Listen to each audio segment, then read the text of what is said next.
my name is Kinsey and I'm a staff member of the Superior Computers team. I'm here today to teach you how to use our self-service customer portal.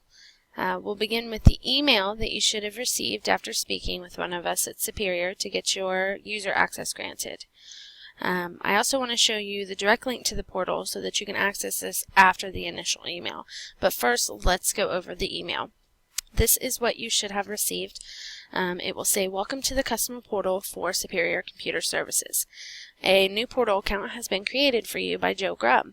Your username is Portal Training, but your account must be activated before you can log in. Click the link below to activate your account, and then you'll see where it says, this link will expire in 24 hours. So after speaking with us and being told that you have an email, then you need to check this at least within that day. And I do also want to let you know that where it says Portal Training, that is just a username that I've chosen for this video specifically, but what you will normally see there is your email address, so that's how you will log in. So let's go ahead and activate our account now.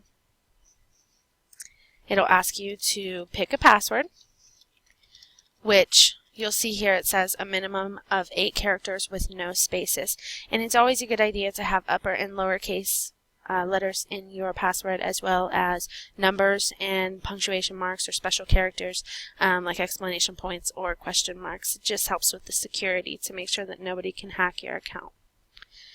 After you create that, you should see that your user account has been activated. At this point, you can go to the login page this way, but I'm actually going to open a new tab, and I am going to take you in with the link so that you know how to get there after this initial email, which the link is going to be superiorcomputers.bluefolder.com/portal.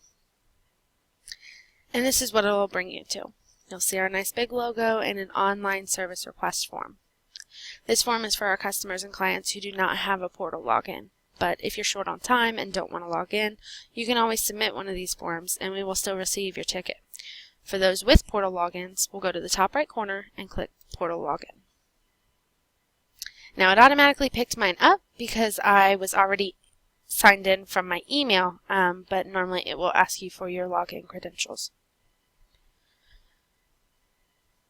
Once you're in the portal, you will see a list of tickets that are associated with your company, if the company you work for is already under a Superior Computer Services contract.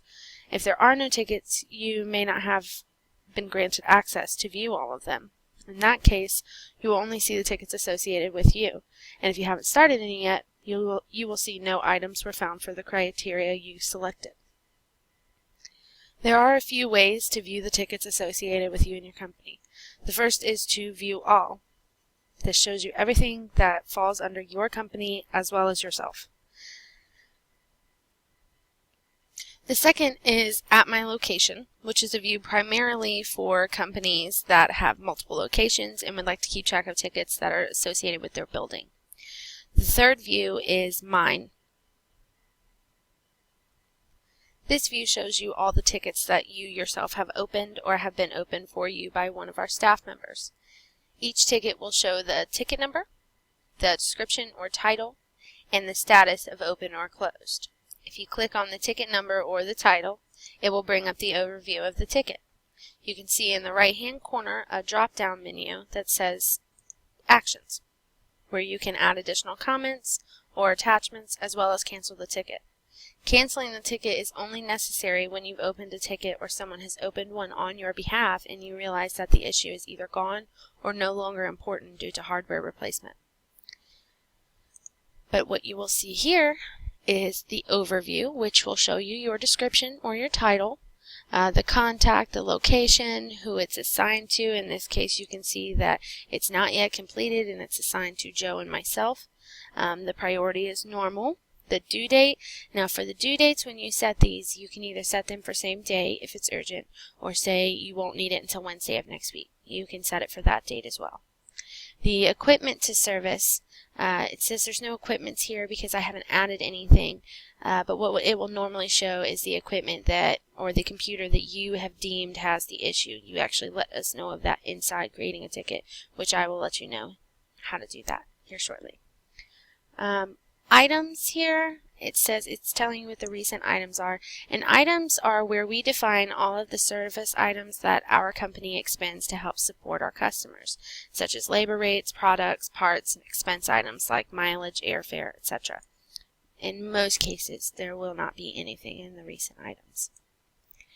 And if you go back up a little bit, you'll see here that you can find that the status is open. It was created on this date, and it's actually been open for 7 days. The items, I've already explained those, which I said normally won't have anything there. Billing, it actually will tell you if you're billable or not, and as you can see when you hover over this, it won't let you change it. It's something that we have to change on our end of the portal.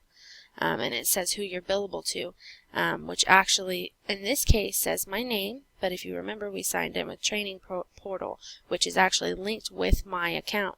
So what it will do, even though you're signed in as yourself, it will link it with the company that you are under, so that's who it will bill to. And then it'll show you contracts, and then if you go down a little further, you'll see your billing summary, which will actually, this is where you will see everything that we have charged you for, whether it be hardware, time spent, whatever it is that what service you were provided with, and it'll show your tax total here. The next tab will be attachments. These attachments are files that you may have added for one reason or another, whether you wanted us to see them or they pertain to the ticket specifically. And now for our end, we can add files as well, which we may direct you to this location if for some reason we feel that there's a file you need to be aware of that pertains to yourself or the ticket.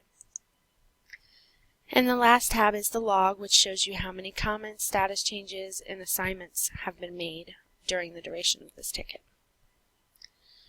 Now you can always come back to your ticket list by clicking the ticket tab at the very top. It will allow you to go to ticket list or new ticket. What we're going to do is we're going to do new ticket so that I can show you how this will work. You'll come in here and you'll see that your description will be your title. So let's do training video. Your contact is going to be customer portal training in this case. That would be your name. See, this is where it would normally say your company's name, and then this would be your name, and there may be other contacts in there as well. So just click the one that it's pertaining to, whether you're opening it for yourself or for a colleague. And then for the service location, comes back to when businesses have multiple locations that we need to keep track of. And then your priority, it lets you choose between critical, high, normal, and low. Now we ask that you be fair with these. They can be hard to determine. In a lot of cases, unless you have a service agreement where we have to reply to you in 2 hours, it's going to be normal because we refer to them all pretty much as soon as they come in anyways. But if it's something that's highly important and we need to know about it immediately, of course that option is there. And now for the due date, you'll see that you can choose today if it's something that's important, or say I don't need this until next Friday. I can choose the October 28th for next Friday. And now here is where the equipments that are linked with your company will give you an option to choose. There may be 10 workers there that have 10 computers that we monitor. You'll just need to sift through this to find the computer that the ticket is pertaining to, the one that has the problem that we need to focus on. And the last item, this allows you to attach files that you feel that we need to know about at the time of this ticket. Say that you have typed out what exactly is going on with your computer, or say a link was sent to you of a file for what the problem was if you're opening it on somebody else's behalf, and say you just don't have time to type it back out. We can just go in here and we can add it right back into our files as usual. And then from this point you would save it. And once you save it, it would pop right back up into your ticket list. Now you'll see here that there are 4 tabs. We've already gone over the ticket tab, so let's check out contracts. Mine is empty right now because I currently don't have any contracts through Superior Computers. This will show your company's contract with us. In some cases, employers decide that they don't want all of their employees to see all of the files or contracts that go between themselves and third parties. So you may not even have access to see this tab. you may only see where it says tickets or equipment, or certain tabs can be taken out. But if it is visible, what you'll see is active, pending, canceled, expired, closed contracts that have happened between Superior Computers and your company. It will allow you to view them if there were any there to view, but changing them or deleting them usually will not fall on your shoulders. That normally comes back to us or to your employer. The next tab is equipment, and this is actually all inactive, active, all equipment that Superior Computers monitors or has supplied to you, which this will cover everything associated with your company, which you have the access to view, whether that be just your equipment, just the building that you're in equipment, or the company-wide equipment. You can always search for it if there's too many to view as well. And then the last tab is Files, and this is the tab where you will find documents that pertain to your company that need to be kept on file but are not regularly referred to. Or maybe it's files that you've added previously that pertain to one ticket, and now they're just stored here for future reference. So it looks like we have gone over everything that the portal has to offer: starting tickets, closing tickets, contracts, equipments, files, how to log in, how to set up your account. Everything should have been covered in this video, but if you do have any additional problems, please don't hesitate to call us. You can speak with me directly, or you can speak with any one of our staff members that answers the phone. And our number is the same as usual, 513-FIX-MY-PC or 513-349-6972. From this point, all that we ask is that you let us know if you have any issues, and we will be glad to help you out. I hope you guys have a great day, and thank you for tuning into the Superior Support channel.